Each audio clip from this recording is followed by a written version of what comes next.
Waalaikumsalam. Hempuk-hempuk Ramadan. Alhamdulillah. Hari ni kita hempuk apa, Yos? Hempuk-hempuk tumis. Dengan produk tumis ni, jangan kata nak menyambal, nak menumis, nak buat sup, nak menggoreng pun boleh, Yos. Dengan tumis. Tunggu apa lagi? Cepatlah naik sebelum Mama hempuk you. Hai, selamat berbuka. You tak puasa ke? Anak menantu ni biadab tak? Ni carut si sebenarnya. Belum lagi masak. Dia dah kata berbuka, berpuasa. Sabar, Belum Mak. buka. Apa sama-sabar? Sabarlah, you lagi puasa, jangan marah-marah. Mak, you nak masak apa ni? Mama nak masak special untuk Tris hari ni. Si nak masak ayam kampung sambal kukus. Alah, itu ayam songkam lah, Ma. Takkan kau tahu? Mama sebenarnya tahu ini sebenarnya resep asli Madura. Alah, cakap orang Minang. Tapi tak tahu resep Indo. Macam mana you ni? Tak kisahlah songkok-songkok belah. Menu berbuka kita hari ni, ayam sambal kukus. Dalam tumix ni lengkap dengan semua bahan asas. Cukup untuk simbangkan rasa dan buat masakan kita lebih sempurna. Buat macam ni nampak.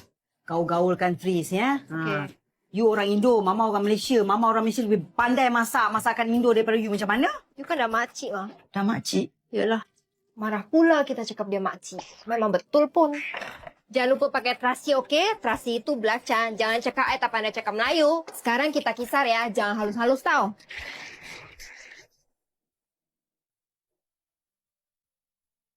Baunya enak ya, Ma? Pasti enak lah. Tengoklah mak mertua siapa. Okey. Lagi? Bukan. Okey, betul? Ma, dah cukup masin belum ni? Cukup. Ha, you tak puasa kan? Berani dia cara kita tak puasa. Takkanlah Mama tak puasa. Jangan buat hal ya. Ni macam mana you tahu cukup masin? Kalau I makan nanti tak masin macam mana? Mama kan masak. Pakai hati? Yes. Atau pakai stres? Okey, bagi Mama segala-gala daun tu. Daun limau purut. Kita tabur-taburkan dia bagi wangi. Serai. Daun salam.